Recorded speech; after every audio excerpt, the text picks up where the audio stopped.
क्या हो अगर मैं आप सभी को कहूँ कि आप जो कुछ भी जानते हो वो गलत। कुछ ऐसा ही हुआ था 19th सेंचुरी के दौरान। सभी साइंटिस्ट को लगने लगा था कि इस यूनिवर्स के अंदर उनको जो भी डिस्कवर करना था, ऑब्जर्व करना था, वो सब कुछ हो गया है। अब कुछ भी बाकी नहीं है रिसर्च करने के लिए। बट थोड़े ही टाइम बाद ऐसा तो क्या हुआ कि सभी साइंटिस्ट को लगने लगा कि उन्होंने जो भी डिस्कवर किया है वो 1% भी नहीं है। आज हम बात करने वाले हैं एक ऐसी थियरी के बारे में जिसने फिजिक्स के सब लॉज को उलट पुलट करके रख दिया, जिसने हमें यूनिवर्स को देखने का नया नजरिया दिया। ये ऐसी थियरी है जिसका नाम सुनते ही लोग भागते हैं। जी हाँ दोस्त, आज हम लोग बात करने वाले हैं क्वांटम मैकेनिक्स की जर्नी के बारे में। क्वांटम वर्ल्ड में आप सभी का स्वागत, जहाँ पे हम उस अद्भुत यात्रा की गहराई में जाने वाले हैं जिसने हमारी वास्तविकता की समझ को और गहराई दी। इस यात्रा में हम ये जानेंगे कि किस तरीके से क्लासिकल वर्ल्ड को टक्कर देते हुए क्वांटम वर्ल्ड ने अपना वर्चस्व जमा दिया। ये बात है सन 1900, जब साइंटिफिक वर्ल्ड एक साधारण प्रतीत होने वाली घटना के बारे में जवाब न मिलने वाले सवालों से गूंज रही। हॉट ब्लैक बॉडी द्वारा उत्सर्जित प्रकाश में ऐसा क्या रहस्य था कि जिसकी वजह से क्लासिकल फिजिक्स की नींव जोखिम में आ रही थी। अब यहाँ पे एंट्री होती है मैक्स प्लांक की, जो प्रोफेसर थे यूनिवर्सिटी ऑफ बर्लिन में। मैक्स प्लांक को यकीन था कि ब्लैक बॉडी की प्रॉब्लम को सॉल्व करके वो एक नए फिजिक्स की खोज कर सकते हैं। ब्लैक बॉडी की प्रॉब्लम के ऊपर बहुत टाइम तक काम करने के बाद मैक्स प्लांक को रियलाइज हुआ कि इसको क्लासिकल फिजिक्स से सॉल्व नहीं कर सकते। थके हारने के बाद एक नाइट मैक्स प्लांक वॉक पे गए। ब्रेनस्टॉर्मिंग के दौरान अचानक उनको क्वेश्चन आई कि क्या हो अगर लाइट कंटिन्यूअस ना हो बल्कि और डिस्क्रीट एनर्जी पैकेट्स में, जिसको उन्होंने क्वांटा नाम दिया। किसको पता था कि एक क्वेश्चन एक दिलचस्प खजाने की चाबी बनने वाला है और यही खजाना हमें एक नई युग की ओर ले जाने वाला है। इसी खजाने का यूज करके आज हम जायंट कंप्यूटर से लैपटॉप, मोबाइल, एआई, रोबोट्स, इन सभी का यूज कर पाते हैं। इसी खजाने को बोलते हैं क्वांटम वर्ल्ड। ऐसी story father of the quantum mechanics. ये बात है सन 1905 की स्विट्जरलैंड में पैटर्न ऑफिस के अंदर काम करने वाले लड़के की बात। ये वही लड़का है जिसने एक इक्वेशन खोजा था जो आप सबको पता है, E = mc²।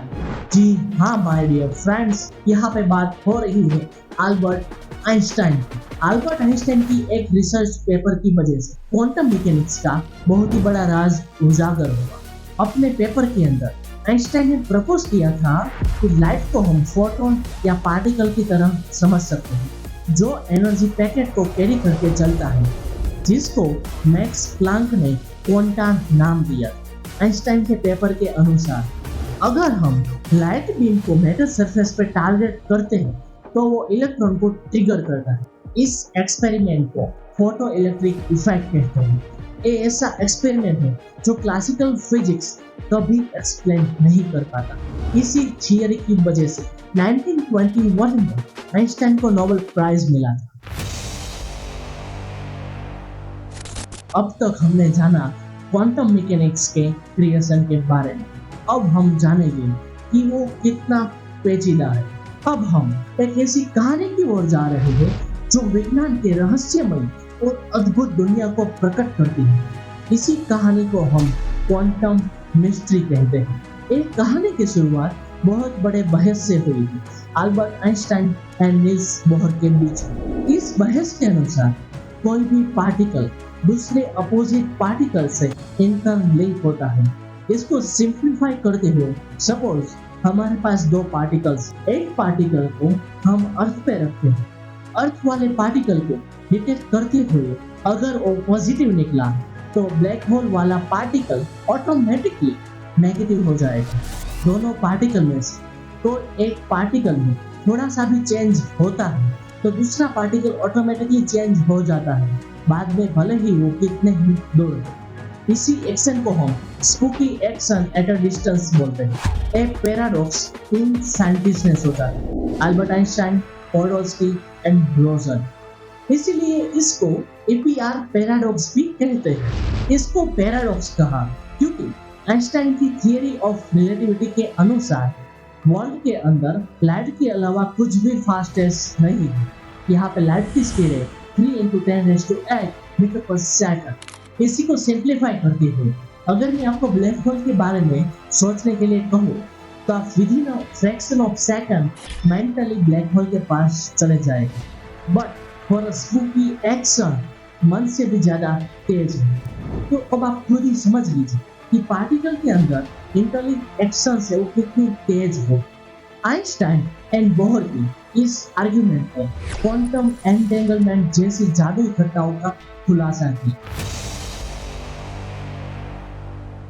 क्वांटम मैकेनिक्स की जर्नी में आगे बढ़ते हुए मिलते हैं श्रोडिंगर, जिसने लॉजिकल रीजनिंग के साथ मैथमेटिकली क्वांटम एंटेंगलमेंट को प्रूव किया।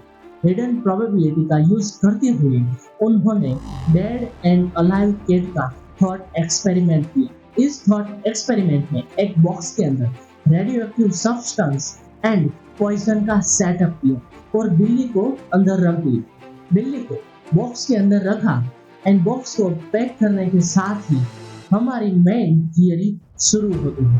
कैट जिंदा है कि मर गई है वो हमें पता नहीं चलेगा जब तक हम बॉक्स को ओपन नहीं करेंगे।